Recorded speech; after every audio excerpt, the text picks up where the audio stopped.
반갑습니다. 저는 이승준 회계사라고 하고 여러분들하고 8회, 16회인가요 저희? 네, 16회. 그러니까 2달에 걸쳐서 가지고 계시는 교재에 대한 스터디를 같이 해보겠습니다. 저는 2004년도에 공인회계사 시험을 합격을 했고 지금 실무에서 한 16년 정도 일을 하고 있습니다. 그리고 지금 현대회계법인이라는 곳에서 파트너 이사로 근무를 하고 있습니다. 그리고 여기 미래보험교육원에서 제가 수험 강의를 진행한 지도 이제 거의 한 8, 9년 정도 되는 것 같아요.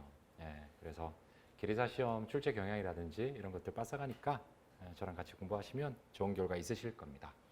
일단 코로나 때문에 저 혼자 비대면으로 수업을 진행하려고 했었는데 그래도 저희 소규모 교육장의 경우에는 약간의 허용되는 부분이 있는 것 같아서 부득불 주말 수업에서 월화 수업으로 변경해서 여러분들을 모셨습니다.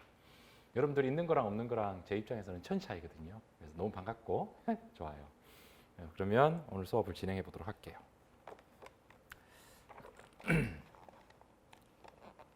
저희 수업 시간은 6시부터 시작을 해서 규제 때문에 9시에 클로징을 합니다.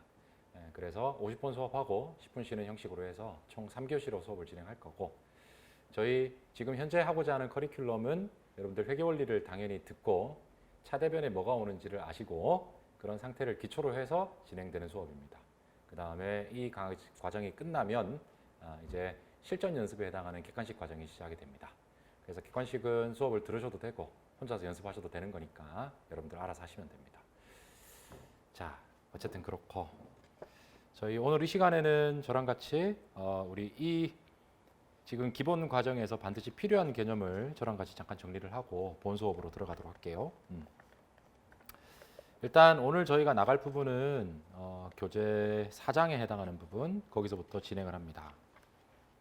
3장입니다. 그래서 오늘 67페이지부터 나가긴 할 건데 이 67페이지부터 쭉 시작을 하겠지만 아까 말씀드린 대로 필요한 내용을 잠깐 정리를 하고 가도록 할게요. 회계원리 다들 들으셨습니까? 그러면 제가 말씀드릴 게 2개인데 첫 번째는 저희가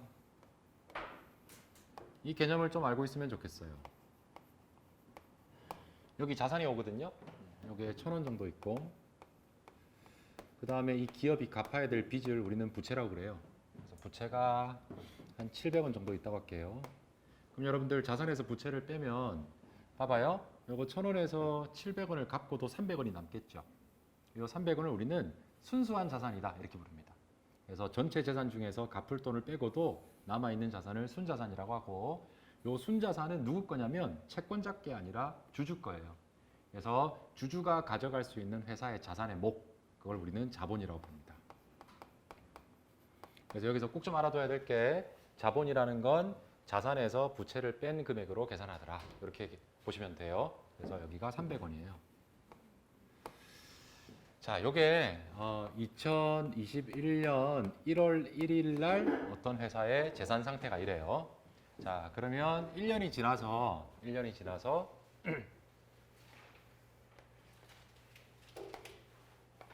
2021년 12월 말에 이 회사의 자산이 2,000원 정도 돼요.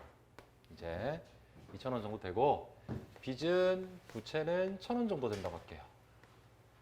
그러면 자본은 얼마겠어요? 2,000원의 재산으로 빚을 1,000원 갚고도 재산이 1,000원 남죠.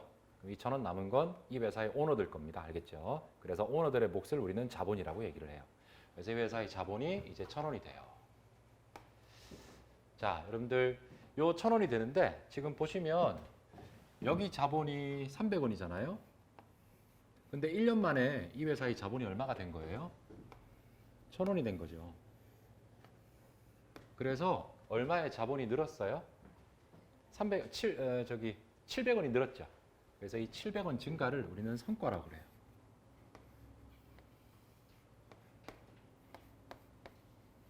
(700원이) 커진 걸 우리가 성과라고 부릅니다. 그럼 여러분들 이 성과는요 700원이 늘었단 말이에요. 근데 이거 성과는 경우의 수가 되게 많아요. 무슨 얘기냐 하면 2,000원 늘고 1,300원이 줄어도 700원 느는 거죠. 혹은 10만 원 늘었지만 99,300원이 생겨도 700원 느는 거란 말이에요. 그래서 굉장히 많은 경우의 수에 의한 결과가 700원인 거예요. 그래서 이 회사의 외형이 얼마 정도 되는지를 알려줄 필요가 있어요.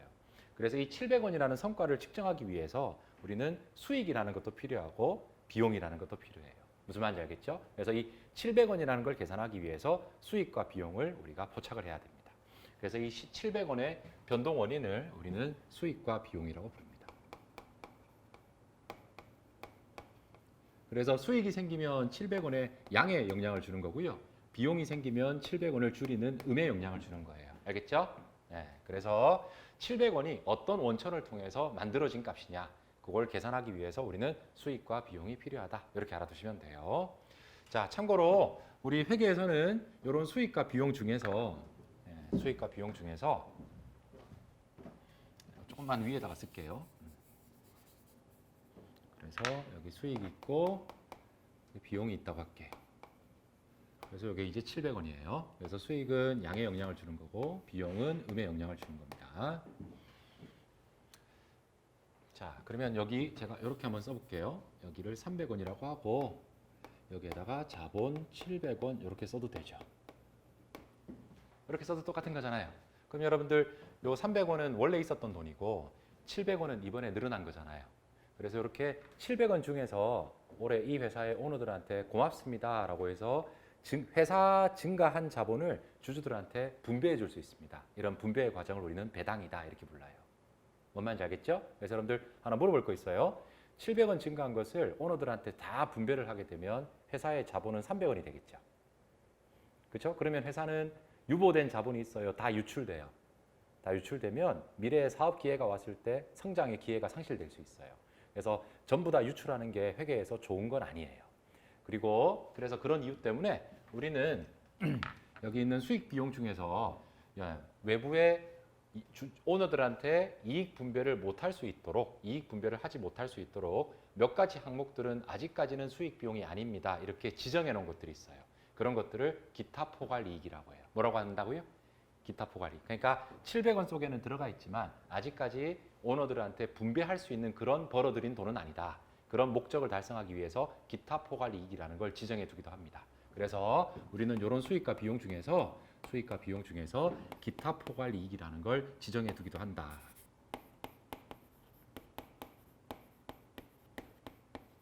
기타 포괄 이익이라는 게 또 있다. 그래서 기타 포괄 이익은 성격이 미실현 이익이다 이렇게 불러요. 이익은 맞지만 아직까지 오너들한테 분배할 수 있는 실현된 이익은 아니다. 알겠죠? 그래서 이 기타 포괄 이익은 열거되어 있습니다. 네, 우리 국제회계 기준이라는 재무제표 작성 틀에서 몇 가지 항목을 열거하고 있고요. 전체적인 열거 개수는 한 8개가 돼요. 근데 우리 시험에 나오는 건 한 2-3개 정도만 공부하시면 됩니다. 알겠죠? 그래서 열거돼 있다. 그래서 이 열거된 거를 제외한 나머지는 전부 다 수익과 비용이다. 이렇게 생각하시면 됩니다. 대충은 개요를 알겠죠? 네, 그래서 그 정도 이해하시면 돼요. 그래서 여러분들 이게 제일 중요한 거거든요. 네. 그 다음에 제가 하나 말씀드릴 게 있는데 여기 성과가 얼마예요? 700원이죠. 근데 이 자산 중에 우리가 현금이라는 게 있어요. 이 현금이 900원 있었거든요. 900원. 근데 1년이 지나갔더니 2,000원 속에 현금은 500원 있어요. 그럼 여러분들 이것만 볼게요. 1년 전에 현금은 900원이었지만 1년 후에 현금은 500원이에요. 그럼 현금은 얼마가 줄었어요? 400원이 줄었죠? 네. 그래서 여러분들 이런 경우가 우리 회계에서는 되게 많아요. 분명히 성과는 양의 값이지만 현금은 빵꾸가 나는 경우가 있어요. 그래서 투자자들이 야 성과가 좋으니까 이 회사 내가 주식을 사도 되겠다 이렇게 의사결정하고 들어갔는데 회사라는 건 현금이 부족하면 망하거든요. 무슨 말인지 알겠죠? 그래서 요 400원 빵꾸 난 거에 대한 정보를 주면 요 놈은 플러스지만 요거는 마이너스니까 이 주식 사면 안 되겠다 이런 좋은 의사결정을 할 수도 있을 거예요. 그래서 제가 어떤 얘기를 하고 싶냐면 첫 번째 자산, 부채, 자본의 상태, 자산, 부채, 자본의 상태, 자산, 부채, 자본의 상태, 특정 시점에 자산, 부채, 자본의 상태, 자산, 부채, 자본의 상태를 나타내주는 보고서. 이걸 재무상태표. 알겠죠? 네, 이걸 재무상태표. 그래서 자산, 부채, 자본의 상태를 나타내주는 걸 재무상태표. 두 번째, 700원이라는 성과의 원천을 나타내주는 보고서. 알겠죠? 요거를 포괄손익계산서. 뭐라고요? 포괄손익계산서. 네, 그래서 포괄손익계산서.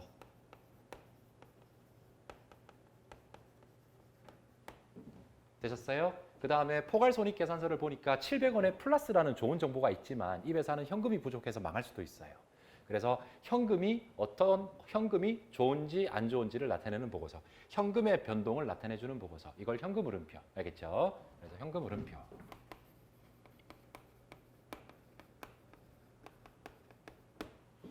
현금흐름표. 그 다음에 요 성과는 700원이라는 성과는 수익과 비용에 의해서도 만들어지지만 주주들이 추가 출자를 해도 회사의 자본은 늘어납니다. 알겠죠? 그래서 그런 추가 출자의 개념까지 포함해서 이 회사의 자본이 얼마가 늘었냐 요거를 나타내주는 보고서를 자본변동표 이렇게 불러요. 그래서 자본변동표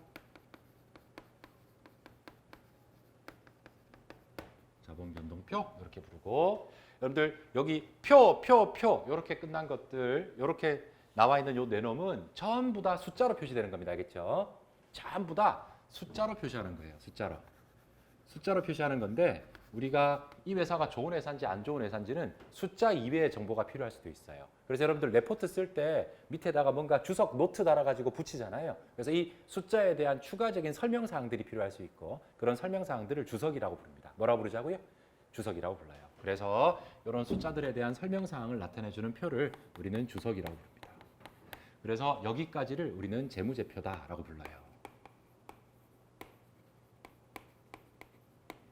제 말 따라오시겠어요? 그래서 이걸 통해서 성과라는 게 왜 필요하고 그리고 이런 회사의 정보를 캐치하기 위해서 기본 보고서가 어떤 것들이 있는지 알려드렸습니다.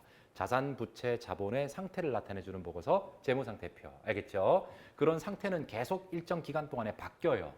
그 바뀌는 걸 나타내주는 보고서가 3개. 현금이 얼마나 바뀌었니? 현금흐름표. 알겠죠? 성과가 얼마나 바뀌었니? 손익계산서.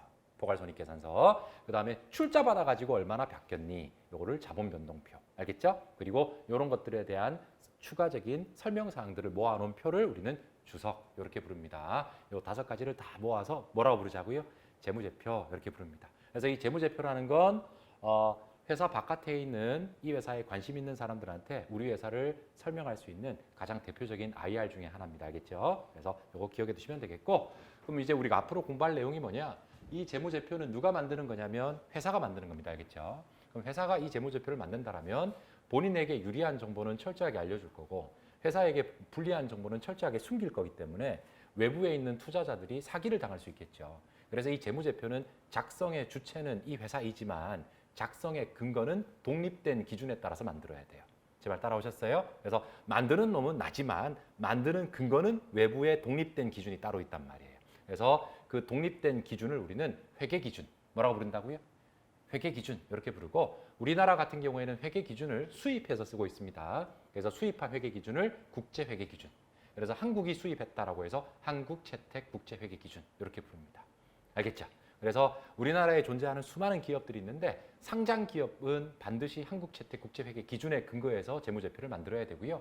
상장되지 않은 기업들은 메이드 인 코리아 회계기준이 따로 있습니다. 그걸 우리는 일반 회계기준이라고 하고 그거에 따라서 만들어집니다. 그래서 우리 보험계리사 시험은 무조건 국제회계기준에서만 출제하도록 되어 있기 때문에 일반 기업 회계기준은 공부 안 하셔도 됩니다. 출제 대상이 아니다라고 알아두시면 돼요.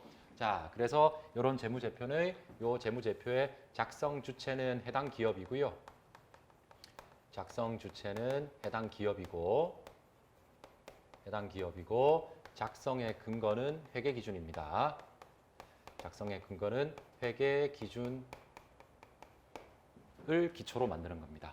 자, 회계기준은 수입된 회계기준을 뭐라고 한다고요? K-IFRS라고 합니다. 한국이 채택한 국제회계기준이다. 이렇게 부릅니다. 알겠죠?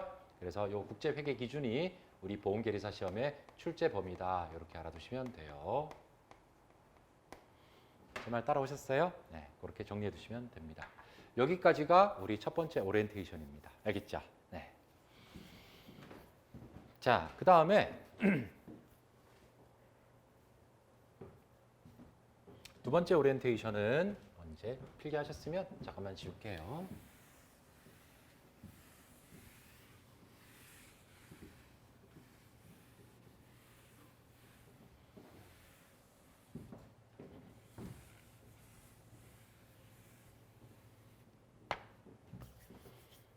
자, 두 번째는 저희 여기 이 교재를 이해하는 데 있어서 핵심이 되는 개념 중에 하나가 현재 가치라는 겁니다.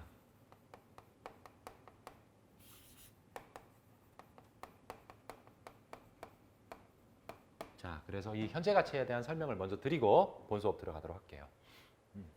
자, 제가 예를 한번 들어볼게요.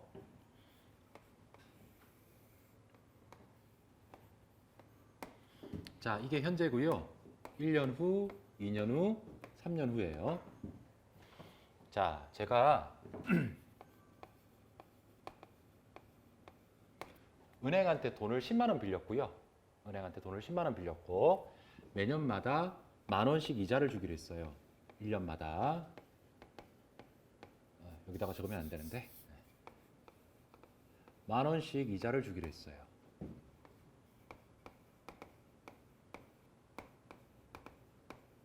이렇게 주기로 했고 마지막에 3년이 되었을 때 10만 원 갚아주기로 했어요. 알겠죠? 그래서 저는 오늘 10만 원 대출 받았고 3년 후에 10만 원 상환하는 겁니다. 그리고 이 돈은 내 돈이 아닌데 내가 지금 쓰고 있으니까 고맙잖아요. 그래서 지금 빌려온 돈의 사용료를 우리는 이자라고 그래요.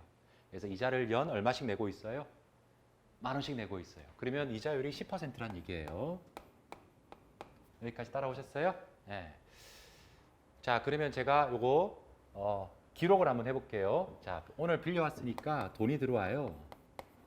현금 10만 원 들어오고요. 자, 여러분들 현금은 자산이고 자산을 왼쪽에 쓰면 자산이 증가했다 그런 뜻이잖아요. 그래서 현금이 10만 원 늘었다 이런 얘기고 동시에 요 10만 원은 나중에 갚아야 되는 거죠. 갚아야 될 걸 우리는 동시에 뭐라고 그래요? 부채라고 그래요. 그래서 오른쪽에다가 여러분들 오른쪽에다가 차입금 부채 이렇게 써줄게요. 그냥 부채 10만 원 이렇게 제 말 따라오셨죠? 네, 그 다음에 이게 오늘이고 t 이퀄 제로고 자 1년이 되었어요. t 이퀄 1년 후입니다. 자 1년 후에 우리가 돈 나가요. 얼마가 나가냐면 10,000원이 나가요. 자 현금이라는 자산을 대변에다가 쓰게 되면 현금 자산이 감소했다 그런 얘기죠. 그래서 돈이 10,000원 감소하고 그 다음에 차변에 이자 비용이라고 적어줍니다. 자 여러분들 하나 말할 거 있어요. 이거 신경 쓰지 마시고 자산이 늘었어요. 현금 자산이 줄었어요. 자산이 줄었죠. 그러면 자산이 줄면 자본은 어떻게 되겠어요? 아까 우리 봤잖아요. 이렇게 있으면 여기 자산이 있고 여기 부채가 있고 여기 자본이었잖아요. 그럼 얘가 늘어나면 얘는 어떻게 돼요? 늘어나겠죠. 얘가 일정하다고 한다면. 근데 얘가 줄면 얘는 어떻게 되겠어요? 감소하겠죠. 그래서 자본의 증가를 우리는 수익이라고 부르고요. 자본의 감소를 뭐라고 부른다? 비용이라고 불러요. 그래서 이렇게 자본의 증감을 모으면 그게 성과가 되는 겁니다. 그래서 지금 보시면 현금이라는 자산이 줄었기 때문에 회사의 자본은 까지는 거고요. 회사의 자본의 감소를 우리는 비용이라는 마이너스 성과로 나타내는 겁니다. 알겠죠? 그래서 우리 돈에 대한 사용료를 이자라고 부르고 이자를 내는 쪽은 이자 비용, 이자를 받는 금융기관은 이자 수익 이렇게 부르시면 돼요. 동의하지요? 네, 그렇게 해두세요. 자, 그 다음에 t 이퀄 2, 2년 후에 또 돈이 나가요. 현금 10,000원 나가고 그 다음에 이자 비용 10,000원 나가요. 10,000원 생겨요.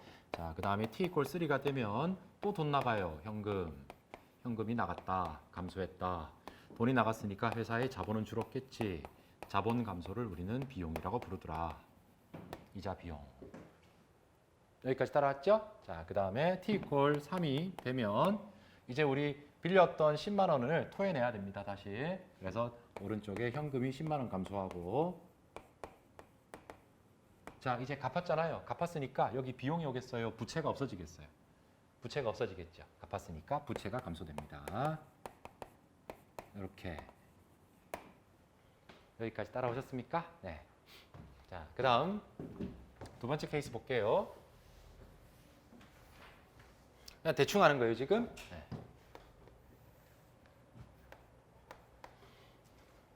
자, 제가 10만 원 이렇게 해볼게요. 여기 지금 제가 몇 프로 빌렸어요? 여기 지금 몇 프로라고 돼 있어요? 12%죠. 그럼 봐봐요. 자, 10만 원 빌렸을 때 10만 원 빌렸고 나중에 3년 후에 빌린 돈 10만 원을 갚아주겠대요. 그럼 여러분들 연도 말마다 이자를 얼마씩 줘야 됩니까? 12,000원씩 줘야 될 거 아니에요. 그렇지 않겠어요? 그죠? 지금 내가 은행 가서 돈을 빌리려면 제 신용도가 아까보다는 좀 구리기 때문에 12%로 이자를 내가 내야 된대요. 그러면 10만 원 빌려서 10만 원 갚는 조건이라면 매년 12,000원씩 이자를 줘야 될 겁니다. 여기까지 동의하십니까? 자, 근데 어떻게 하기로 했냐면 제가 막 은행 가가지고 배 까고 막 진상을 부렸어요. 아이씨, 나 10,000원밖에 안 줄 거야. 10,000원밖에 안 줄 거야. 10,000원밖에 안 줄 거야. 10,000원밖에 안 줄 거야. 이렇게 했어요. 10,000원밖에 안 줄 거야. 이렇게 바꿨어요. 이렇게. 그럼 여러분들 얼마를 적게 준 거죠? 이자를? 2,000원씩 적게 준 거잖아요. 그러면 은행이 바보가 아닌 이상 2,000원씩 적게 받고 대출해 주지 않습니다. 그럼 이게 이제 대출이 실행될 거면 야, 2,000원씩 네가 적게 냈으니까 네가 지금 빌리는 돈은 94,000원 정도밖에 안 돼. 무슨 말인지 알겠죠? 제 말 따라오셨어요? 네. 이렇게 하자는 얘기예요. 네? 그러니까 지금 이자율이 몇 프로예요? 12%면 10만 원 빌려서 10만 원 갚는 조건이라면 12,000원씩 내야 된다요. 근데 나는 지금 12,000원씩 내기 싫으니까 10,000원밖에 안 주겠다고 뗐으면 결국 내가 10만 원을 빌려올 수 있는 구조가 아니라 96,000원밖에, 94,000원밖에 못 빌려올 것이다. 그런 뜻이에요. 이해되시겠어요? 그래서 봐봐요. 우리는 이제 이런 생각을 한번 해볼게요. 여기 10,000원이죠? 10,000원 나누기 1.12의 1승. 그 다음 플러스 또 10,000원 나누기 1.12의 2승. 그리고 플러스 11만 원. 이거 두 개 더해서 11만 원 나누기 1.12의 3승 하면 여기 있는 돈들을 이자율로 나누어서 계산한 값이 나와요. 이걸 무슨 가치라고 불러요? 현재 가치라고 회계원리에서 배웠어요. 그래서 여러분들 이렇게 계산하면 이게 거의 94,000 얼마 이렇게 나와요. 알겠죠? 쌤 말 아시겠어요? 94,000원은 안 나오지만 거의 94,000원 근사치 값이 나올 거예요. 제가 잠깐만 한번 두드려 볼게요. 얼마가 나오는지.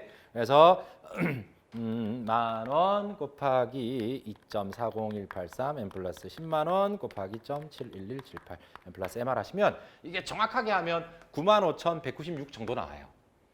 하여튼 뭐 94,000원 가까이 된다고 할게요. 알겠죠? 개념을 설명드리는 거예요. 개념을. 제 말 따라오시겠습니까? 네, 뭐 이런 식으로 된대요. 그러면 이제 요거는 정확한 개념이니까 좀 이따가 지우고 어쨌든 한 94,000원 정도 될 거래요. 그러면 이제 제가 하나 여쭤볼게요. 잘 봐요. 얼마 빌려왔어요 지금? 10만 원 빌려왔어요? 94,000원 빌려왔어요? 94,000원 빌려와서 나중에 얼마 갚아요? 10만 원 갚는 거잖아요. 그럼 얼마를 더 갚은 거예요?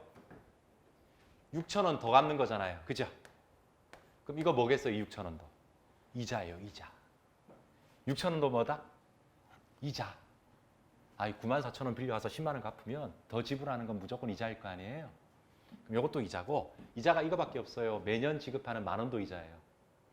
매년 지급하는 10,000원도 이자죠. 그래서 나의 총 이자는 요거 세 가지의 합 3만 원과 여기 있는 6,000원 더해서 36,000원이 나의 이자다. 동의하시겠어요? 그러면 심플하게 생각하면 매년 얼마씩 내는 거하고 똑같아지는 거예요. 12,000원씩 내는 걸로 똑같아지는 거다. 이런 개념을 위해서 현재 가치 계산이 반드시 필요하다. 알겠죠?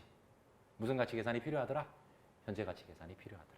동의하시겠어요? 자, 그 다음 하나만 더 해볼게요. 이제 그건 좀 이따가 보고. 자, 그러면 이제 이렇게 되면 이제 해볼게요. t 이퀄 0, t 이퀄 0. 돈 들어와요. 오늘 대출 받았으니까 현금 94,000원 이렇게 들어오고 그 다음에 요 94,000원은 갚을 돈이다. 94,000원 이런 얘기예요. 제 말 따라오셨죠? 자, 그 다음에 t 이퀄 0 했고 t 이퀄 1. 자, 현금은 10,000원 나가더라. 현금은 10,000원 나가더라.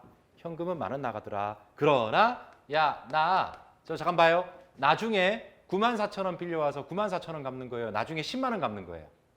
10만 원 갚는 거잖아요. 6,000원을 더 갚는 거잖아요. 그럼 6,000원 나누기 3 하면 연간 2,000원씩 갚아야 될 게 늘어나는 거예요. 연간 2,000원씩 갚아야 될 게 어떻게 된다고요? 늘어난다고. 그래서 야, 오늘 내가 10,000원 줬지만 갚아야 될 거 2,000원 더 늘어나야 돼. 이렇게 하는 거예요. 알겠죠? 제 말 이해되세요? 그럼 자, 볼게요. 현금은 자산이죠. 자산이 대변에 기록되면 감소, 부채는 대변에 기록되면 증가죠. 자산이 줄고 부채가 늘면 자본은 확 까여요. 알겠죠? 그래서 요거 두 개 더해서 왼쪽에다가 이자 비용 12,000원 이렇게 하는 거예요. 그래서 여기에 이자 비용 10,000원, 또 이자 비용 2,000원 이렇게 기록을 하는 거예요. 제 말 이해되시겠지요? 동의해요. 자, 그 다음 또 t equal to t equal to가 되면 또 돈 줘야 되잖아요. 은행한테 줘야 될 돈은 10,000원이잖아요. 그죠? 그러나 이번 연도에도 2,000원만큼 부채가 더 늘어나야 되겠죠? 그래서 오른쪽에 또 부채가 2,000원만큼 증가하게 돼요. 이렇게. 그러면 또 이자 비용이 10,000원, 2,000원 또 생길 거예요.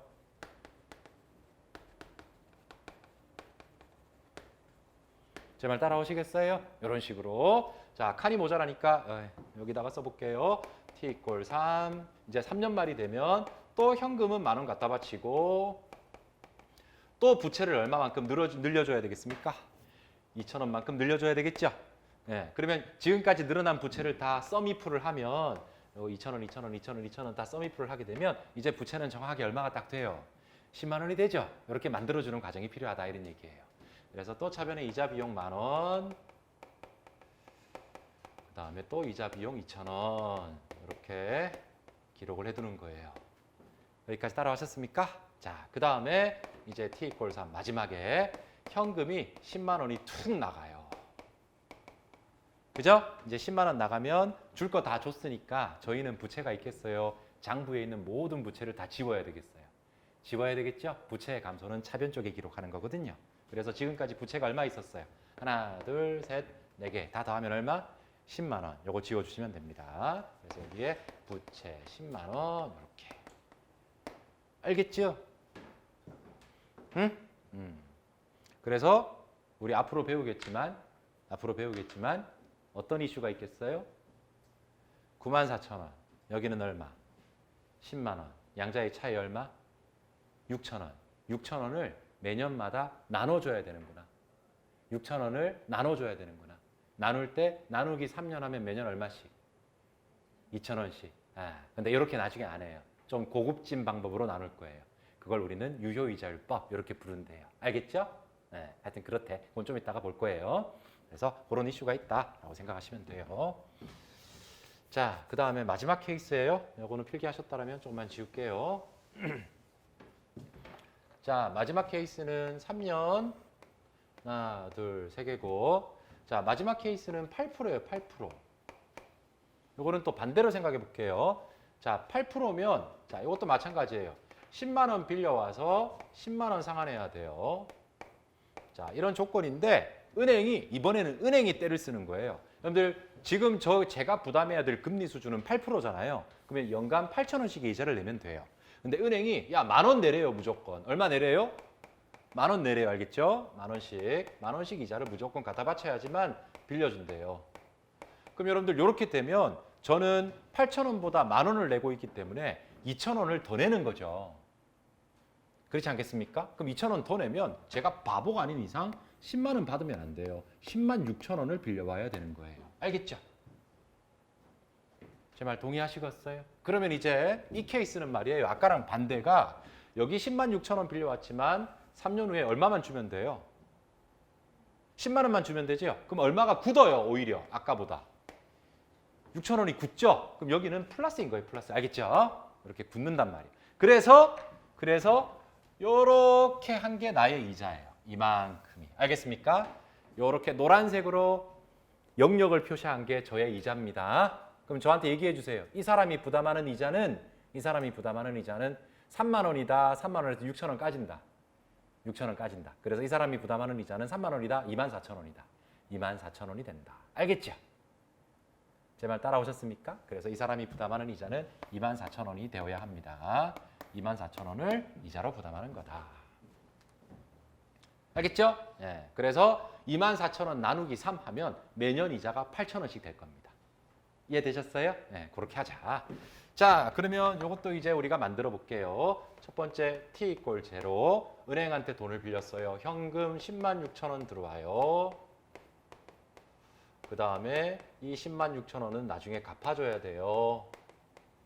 이렇게 잡아주고 그 다음 t equal 1, t equal 2, t equal 3 결론부터 얘기해 볼까요? 이자 비용 현금 이자 비용 현금. 자, 여기 가볼게요. 돈 얼마 나가요? 10,000원 나가죠? 근데 저의 이자는 8,000원이어야만 해요. 알겠죠? 그죠? 8,000원이어야 해요. 그래서 8,000원씩 3번 모여야지 24,000원이 될 거예요. 8,000원이어야 하는데 돈이 8,000원 나갔어요. 만 원 더 남아 2,000원 더 나갔어요. 2,000원 더 나갔다는 얘기는 요 부채 중에 2,000원을 갚은 겁니다. 알겠습니까? 그러니까 요 놈은 3년이 딱 되면 10만 원이 되도록 돼야 될 거 아니에요. 그러니까 연도마다 2,000원씩의 부채를 상환하는 거다. 그런 뜻이에요. 이해 가능하시겠죠? 네. 그래서 이렇게 이해하셔도 돼요. 8,000원의 현금은 이자로 낸 거고 나머지 2,000원은 부채를 갚은 거예요. 이렇게 보시면 돼요. 알겠죠? 쌤말 동의해요? 네. 그다음 마찬가지로 이 짓을 계속 해나가시면 돼요. 이자 비용은 8,000원인데 현금은 8,000원 나간 게 아니라 10,000원 나갔다. 더 나간 돈 2,000원만큼은 부채를 갚은 거다. 알겠죠? 또 한 번 더. 이자 비용은 8,000원이 되어야 하는데 현금은 10,000원 나갔다. 그런데 2,000원만큼은 부채를 갚은 것이다. 알겠죠? 그럼 자, 질문. 맨 처음에 부채가 얼마라고 기록돼 있어요? 오른쪽에. 106,000원. 그리고 반대편에 얼마씩 오고 있어요? 2,000원, 2,000원, 2,000원 세 번 왔으니까 오른쪽에 남아있는 잔액은 10만 원이 남겠죠? 그래서 마지막 t = 3에 갚아 현금 얼마만 주면 돼요? 10만 원. 그죠? 갚았으니까 부채를 다 날려버립니다. 10만 원. 이렇게. 제 말 동의하십니까? 네. 이렇게 하는 거다 이런 얘기예요. 알겠죠? 네.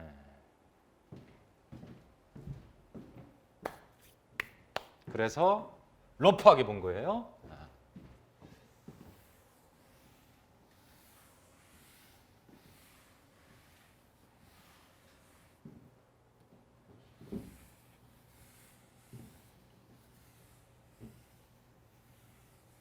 아주 러프한 게 본 겁니다.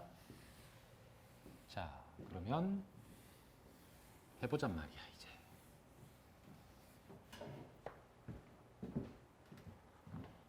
첫 번째 케이스. 하나, 둘, 셋.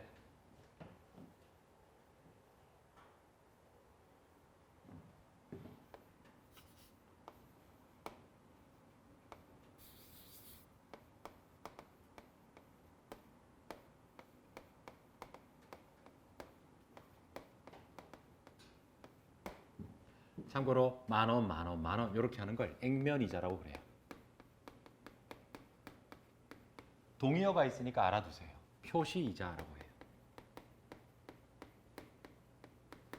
쿠폰 레이트 알겠죠? 네. 그 다음에 10만 원 상환 이거를 액면 금액이라고 부릅니다. 이런 얘기가 있어요. 자, 그 다음 여기에 시장 이자율, 시장 이자율 10%. 시장 이자율 10%. 10%. 그러면 물어볼게. 얼마를 빌려올 수 있을까? 얼마를 빌려올 수 있을까? 알겠죠? 몇 프로? 10%. 요거 두 개의 비율이 연간 몇 프로? 10%. 그죠? 그러면 빌려올 수 있는 돈은 이 돈과 똑같을 거예요. 10만 원 빌려와서 10만 원 갚으면 돼요. 알겠죠? 네, 그래서 이런 것들은 현재 가치 계산 안 해도 돼요. 그냥 그렇구나 하시면 돼요. 네, 그래서 여기 10만 원입니다. 알겠죠? 직관적으로 해결할 수 있어요. 그러나 직관이 아니라 공식을 통해서 10만 원을 찾을 수도 있거든요. 그래서 이 공식을 통해서 10만 원을 찾는 과정을 현재 가치 계산을 한다 이렇게 불러요. 제 말 따라오셨어요? 그래서 어떻게 계산하냐면 여기 있는 만 원, 여기 있는 만 원은 1년 후에 지급되는 돈이잖아요. 자, 1년 후에 지급되는 돈 속에 10% 이자가 한 번 들어가 있어요. 나누기 1.1. 알겠죠? 그 다음에 플러스 여기 있는 돈 만 원에 대해서는 2년 후에 발생하는 만 원이니까 이 만 원 속에는 10% 이자가 두 번 들어가 있어야 돼요. 알겠죠? 그 다음에 마지막에는 만 원 나누기 1.1의 3승이고 한 번 더 10만 원 나누기 1.1의 3승이에요. 여기까지 따라오셨어요? 그래서 이렇게 쫙 한번 계산을 해보시면 곱값이 10만 원이 딱 나옵니다. 알겠습니까? 네.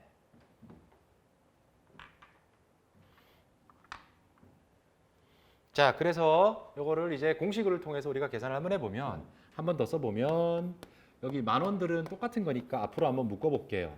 자, 만 원 곱하기 괄호 열고 1 나누기 1.1의 1승 플러스 1 나누기 1.1의 2승 플러스 1 나누기 1.1의 3승 괄호 닫고 그 다음 플러스 10만 원 곱하기 1 나누기 1.1의 3승 이렇게 한 거예요. 제 말 따라오셨어요? 요래도 똑같은 거잖아요. 자, 그럼 여기서 자, 여기 괄호 속을 보시면요. 1, 1, 1 세 번 있죠. 이렇게 매년마다 똑같은 일원들이 반복적으로 발생되는 것. 똑같은 돈이 매년 반복적으로 발생되는 것들을 연금이라고 해요. 뭐라고 하자고요? 연금. 그래서 여기 괄호 값을 우리는 연금의 현가표 이렇게 부릅니다. 연금의 현가, 현가 계수, 현가표 이렇게 불러요. 연금의 현가표, 연금의 현가표 이렇게 부릅니다. 자, 그래서 어디를 잠깐 보시냐면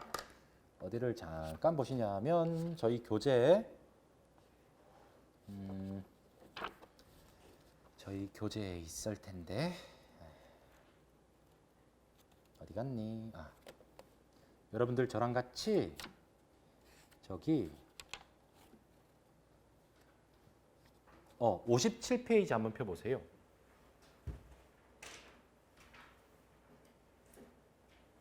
(57페이지) 펴보셨어요? 네, 그 57페이지에 보시면 첨부 5번이라는 제목이 되어 있고 기말연금이라고 되어 있잖아요. 네, 그 기말에다가 동그라미 하나 쳐두시고 연금에다가도 동그라미 하나 쳐두세요. 그리고 기말연금 1원의 현재가치표라고 되어 있죠? 네, 그럼 첫 번째 우리가 알아둬야 될 게 잠깐 보세요. 자, 여기 3년이라고 할게요. 이걸 기간이라고 하고요. 기간. 자, 그리고 돈이 1년 후에 1원이 생기고 1년 후에 1원이 생기고 1년 후에 1원이 생겼다고 칠게요. 그러면 3년이라는 기간 동안 매년 같은 돈들이 생기고 있죠. 이러한 돈의 흐름을 뭐라고 한다고요? 연금. 알겠죠?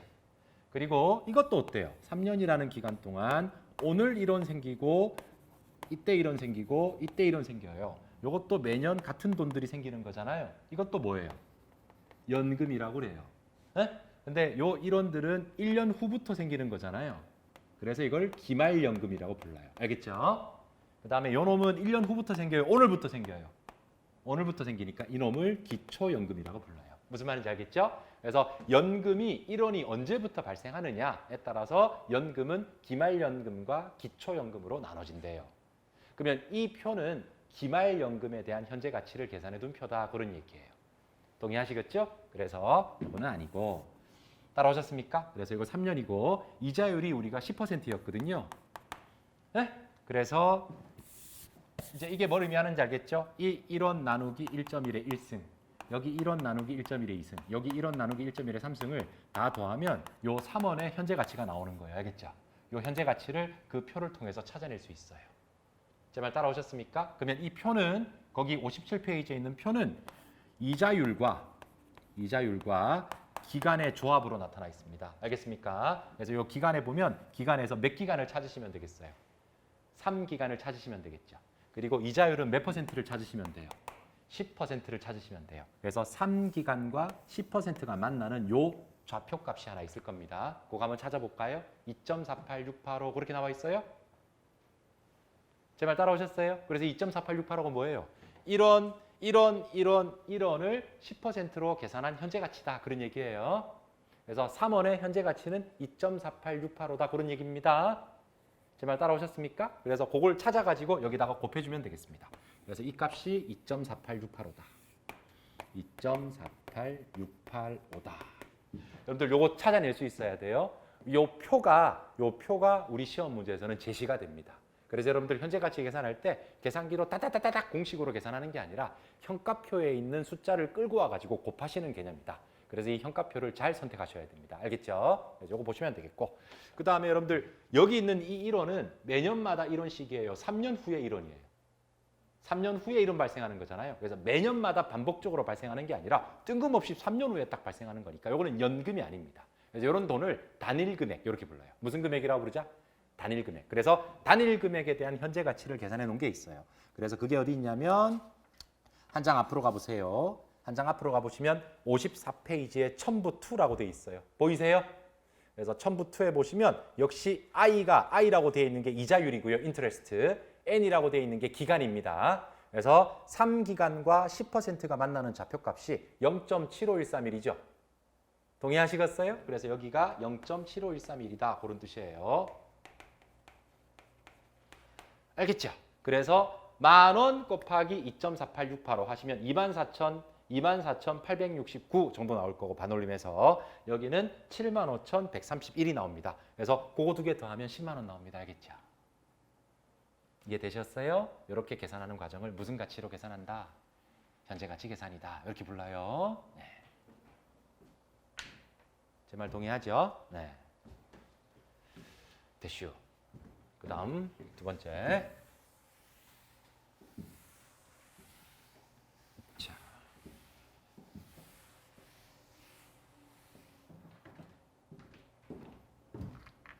두 번째는 자, 기간이 3년. 그 다음에 10,000원 내. 또 10,000원 내. 또 10,000원 내래. 그리고 마지막에 10만 원 갚으래. 이렇게 돼 있대요. 여기 10,000원들을 뭐라고 그랬죠? 쿠폰 레이트, 표시이자. 그 다음에 여기를 액면 금액 이렇게 부릅니다. 자, 근데 저는 아까 사람보다 신용도가 안 좋아서 저는 12%의 연이자를 부담해야지만 돈을 빌려올 수 있대요. 알겠죠? 그러면 여기에 12,000원씩 내야 돼요. 근데 그렇게 안 하고 10,000원으로 딱 못 박아 놓으면 아까 여기 10만 원 된다고 그랬어요. 그거보다 작아진다고 그랬어요. 작아집니다. 그냥 터프하게 계산하면 6,000원 작아지는 겁니다. 알겠죠? 그래서 요 값을 이제는 그냥 얼마일까 이래야 돼요. 계산해 봐야 되겠어요. 계산해 보셔야 되겠죠? 그래서 이놈을 계산해 보셔야 돼요. 얼마를 빌려올 수 있을까? 요걸 계산하는 게 현재 가치 계산이다. 알겠죠? 제 말 따라오셨습니까? 자, 그러면 자 가볼게요. 여기 있는 이 10,000원, 10,000원 나누기 이제 1.1 해야 돼요. 1.12 해야 돼요. 그렇죠? 그러니까 이 10,000원 속에는 12% 이자가 들어가 있어야 돼요. 그래서 이 1.12의 1승 따라오셨죠? 이렇게. 그 다음 여기 있는 10,000원은 2년 후에 발생하는 거니까 10,000원 나누기 1.12의 2승. 이렇게. 그 다음 여기 위쪽에 있는 10,000원은 3년 후에 생기는 거니까 10,000원 나누기 1.12의 3승. 그 다음 요놈 10만 원도 3년 후에 발생하는 거니까 10만 원 나누기 1.12의 3승. 제 말 따라오셨죠? 이렇게. 그래서 요거 다시 한번 또 묶어보면 10,000원, 10,000원, 10,000원은 공통사항이니까 10,000원을 앞에 끌고 와서 곱하기 이렇게 해야 되겠지, 그죠? 그리고 요 곱할 값은 우리가 계산해야 돼요. 표에서 준다고 그랬어요. 표에서 줘요. 근데 표가 두 장이거든. 그냥 현가표가 있고 연금 현가표가 있단 말이야. 어떤 표를 끄집어내야 될지 판단할 수 있어야 돼요. 그래서 요놈은 당연히 무슨 현가표에서? 연금 현가표니까 57페이지에서 찾는 거예요. 알겠죠? 그래서 57페이지에서 3기간과 12%가 만나는 좌표값이 있을 거예요. 그게 2.40183이라고 돼 있을 거예요. 제 말 동의해요? 네, 그래서 여기에다가 2.40183이라는 걸 곱해줍니다. 따라오셨죠? 자, 그 다음 플러스 여기 있는 10만 원 앞으로 끌고 오고 곱하기 1 나누기 1.12의 3승인 값이 필요한 겁니다. 요거 계산해야 됩니까? 표에서 준다고 그랬어요. 표에서 줘요. 요 표는 앞에 있었던 52페이지인가? 54페이지에 있는 첨부2에 있는 거예요. 거기에 12%라는 이자율과 3기간이 만나는 좌표값이 있을 거예요. 그거 찾아보세요. 0.71178? 그치요? 그래서 그거 찾아가지고 곱하시는 거예요. 그래서 0.71178. 요거 하시면 돼요. 그래서 요거 곱해가지고 더해보시면 돼요. 그래서 요 값이 24018 정도 될 거고 여기가 플러스 71,178이 될 거니까 요거 더하시면 95,196원 정도 됩니다. 알겠죠? 그래서 여기가 95,196원이구나. 95,196원이구나. 95,196원이구나. 이렇게 계산하시는 거예요. 제 말 따라오셨어요? 네, 그래서 이렇게 계산기를 두드리는 방식을 공식법, 무슨 법? 공식으로 구한 거예요. 이렇게 계산기 두드리면 공식법이다. 형가표를 이용한 거다. 형가표를 이용한 거다. 두 개의 계산 결과는 항상 똑같아야 되지만 사실 형가표는 0.711795421 계속 나가요. 근데 우리가 71178로 끊어버렸잖아요. 그래서 공식으로 계산한 값과 형가표를 이용한 값이 약간 다를 수 있어요. 알겠죠? 이 다른 거는 틀렸다가 아니라 그냥 오차가 있는 것뿐입니다. 그냥. 그래서 그렇게 생각하시면 돼요. 그래서 여기 위에 있는 방식을 공식법이라고 부르고 아래에 있는 방식을 형가표를 이용한다. 이렇게 부릅니다. 양자의 결과는 언제든지 같아야 된다. 이렇게 생각하시면 좋겠습니다. 알겠죠? 네.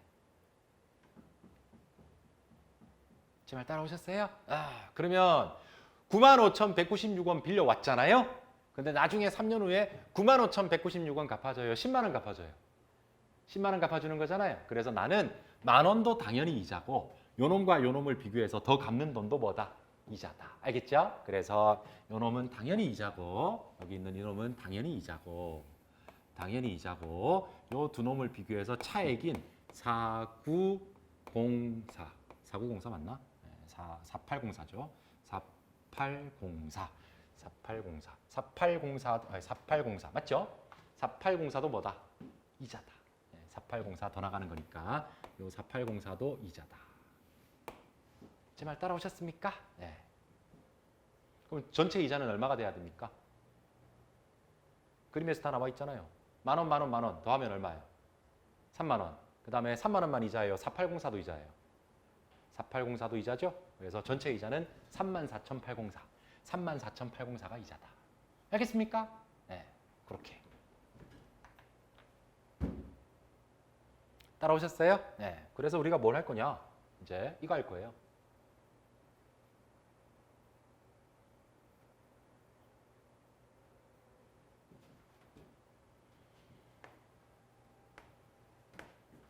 이거 할 거예요. 이자 계산해 볼게요. 이자 계산해 볼게요.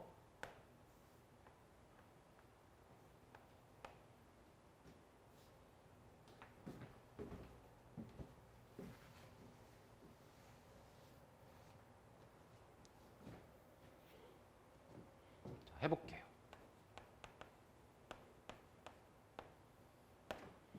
4804 첫 번째 95196 자, 95196 빌렸어요. 자, 여기에다가 12%를 한번 곱해 볼게요. 알겠죠? 12%를 곱해 볼게요. 얼마 나옵니까? 대충 계산해 보면. 자, 곱해 보면 곱하기 0.12 해 보면 요게 11424가 돼요. 알겠죠? 11424. 그래서 11424가 나옵니다.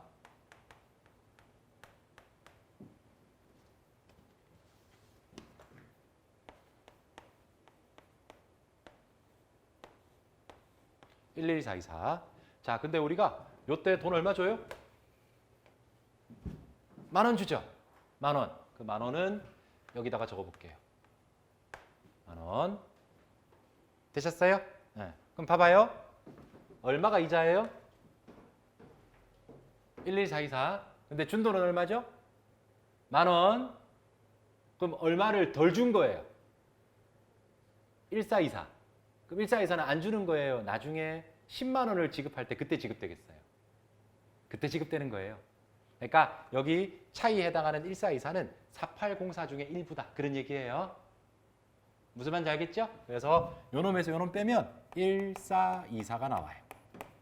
알겠죠? 네. 그래서 1424는 어떻게 구한 거냐? 11424에서 10,000원을 빼서 계산한 거다. 네. 그렇게 계산한 거예요. 요놈과 요놈의 차이를 통해서 계산한 겁니다. 이렇게. 이건 안 적어도 돼요. 하여튼 그런 의미로 계산한 거다. 알겠죠? 네. 그럼 우리 아까 봤지만 잠깐 까먹을 수 있어. 제가 아까 맨 처음에 러프하게 뭘 설명드렸냐면 맨 처음에 부채가 94,000원이었거든요. 94,000원인데 시간이 갈수록 매년 얼마씩 올라갔어요. 2,000원씩 올라갔죠. 그죠? 2,000원씩 올라가서 마지막에 딱 얼마 만들어줬어요? 10만 원 만들어줬잖아요. 그래서 여기서는 얼마가 올라가야 된다는 얘기죠? 1424가 올라가야 돼요. 그래서 다음 연도 부채는 말이에요. 95196에다가 1424도 갚아야 될 부채예요. 알겠죠? 이걸 더해주고 요 더한 값에다가 12%를 곱해서 다음 연도 이자를 계산하는 거예요. 제 말 동의하시겠어요? 어이? 그렇게 하면 요거 두 개 더한 값이 얼마가 나오냐면 95196 플러스 1424를 더해주면 여기 있는 값이 96620이 나와요. 알겠죠? 네? 그럼 96620에 곱하기 몇 퍼센트 하면? 12% 하면 이 부채에서 생기는 이자가 나와요. 그럼 이 이자가 얼마 나오냐면 11594가 나와요.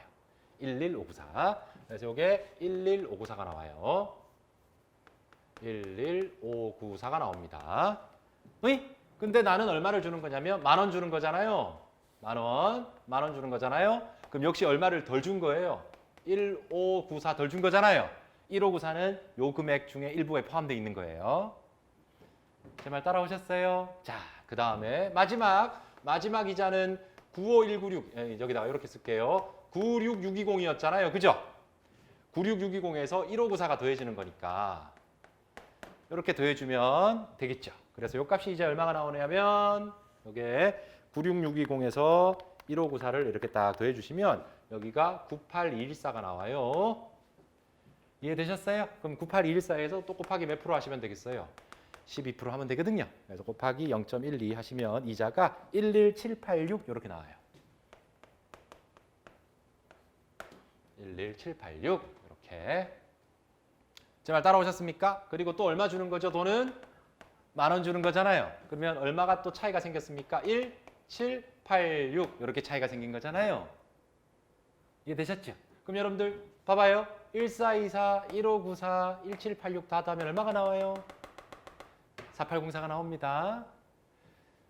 이해되셨어요? 근데 아까 우리는 어떻게 계산했냐면 이렇게 이런 식으로 계산하지 않고요. 아까는 어떻게 계산했냐면 그냥 4804 나누기 3년 이렇게 계산했어요. 알겠죠? 아까는 그냥 4804 나누기 3년 이렇게 해서 매년 똑같은 금액으로 받지만 이런 방법으로 배분하지 않습니다. 그래서 이런 방법으로 배분하지 않고 우리는 11424와 10,000원의 차이, 11594와 10,000원의 차이, 11786과 10,000원의 차이로 4804를 쪼개주는 과정이 필요하고 이런 쪼개주는 과정을 삼각표 이렇게 불러요. 무슨 표요? 삼각표. 알겠죠? 그래서 우리 회계에서는 너무나 당연한 얘기지만 이런 표를 그려가지고 이자를 계산합니다. 알겠죠? 그래서 이 표는 뭐냐? 4804를 쪼개주는 표다. 4804를 3년 동안 배분해주는 표다. 이렇게 생각하시면 돼요. 그래서 4804에 배분해주는 표다. 그래서 이제 풀네임을 불러드릴게요. 지금 여기 잠깐 볼까요? 네. 여기 얼마야? 95196. 그죠? 여기 얼마야? 요 둘의 차이가 얼마예요? 4804죠. 이 4804를 이 둘의 차이이다라고 해서 요거를 차금, 차이가 있는 금액이다 이렇게 불러요. 뭐라고 그러자고요? 차금. 알겠죠? 차금을 여러분들 혹시 이거 들어본 적 있어요? 감가상각. 상각, 감가상각, 나눈다 이런 얘기잖아요. 그래서 4804라는 차금을 3년의 기간 동안에 나눠주는 표. 그래서 차금상각표 이렇게 불러요. 뭐라고 부르자고요? 차금상각표. 알겠지? 차금상각표. 그래서 이 표의 이름을 차금상각표다 이렇게 불러요. 그래서 차금상각표는 이론적으로 작성 방법이 두 개인데 첫 번째는 정액법이라는 방법이 있어요. 정액법은 4804 나누기 3년으로 나누는 겁니다. 알겠죠? 이게 정액법. 두 번째는 11424와 10,000원의 차이, 11594와 10,000원의 차이, 11786과 10,000원의 차이 이렇게 이자와 10,000원의 차이로 나눠주겠다. 이렇게 하는 걸 유효이자율법. 뭐라고 부르자고요? 유효이자율법 이렇게 부릅니다. 그래서 차금상각표를 작성하는 방법은 정액법이라는 방법이 있고 유효이자율법이라는 방법이 있는데 우리 재무제표 작성은 꼴리는 대로 하는 거다. 국제회계 기준에서 시키는 대로 하는 거다. 시키는 대로 하는 거고 국제회계 기준은 차금상각을 정액법을 적용하면 절대 안 된다. 이렇게 얘기하고 있어요. 알겠죠? 무조건 무슨 이자율법을 적용하는 거다? 유효이자율법을 적용하는 거다. 이렇게 시키고 있어요. 그래서 우리는 반드시 유효이자율법에 의한 차금상각표를 작성할 수 있는 능력을 키워줘야 됩니다. 알겠습니까? 이 내용은 우리 교재 23장 중에 거의 10장 이상에서 나오는 얘기입니다. 그래서 굉장히 중요하기 때문에 오리엔테이션에서 정리한 겁니다. 알겠죠? 그래서 이거는 안 된다. 이거 안 되고 무조건 이 방법대로 한다.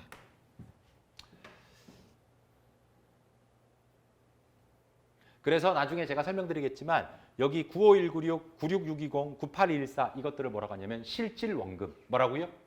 실질 원금. 알겠죠? 실질 원금. 여기를 원금이라고 부르고 원금. 그리고 여기 있는 11424, 11594, 11786을 유효이자 이렇게 불러요. 무슨 이자?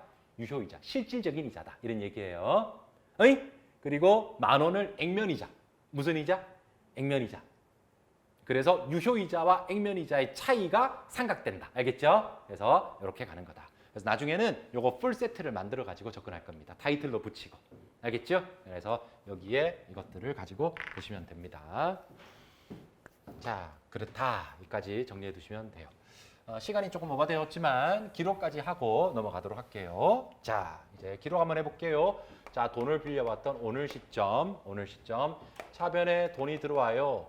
95196이 들어와요. 95196이 들어오고 갚을 돈이 늘어나요. 부채가 95196이 늘어나요.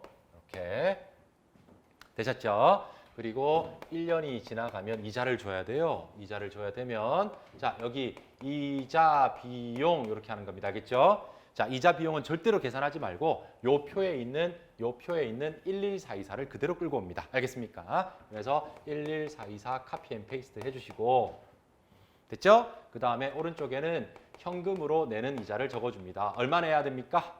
10,000원. 알겠죠? 그러면 왼쪽과 오른쪽에 차이가 정확하게 얼마 있어요? 1424가 더 있어야 되는 거잖아요. 1424는 나중에 갚아야 될 돈이잖아요. 그죠?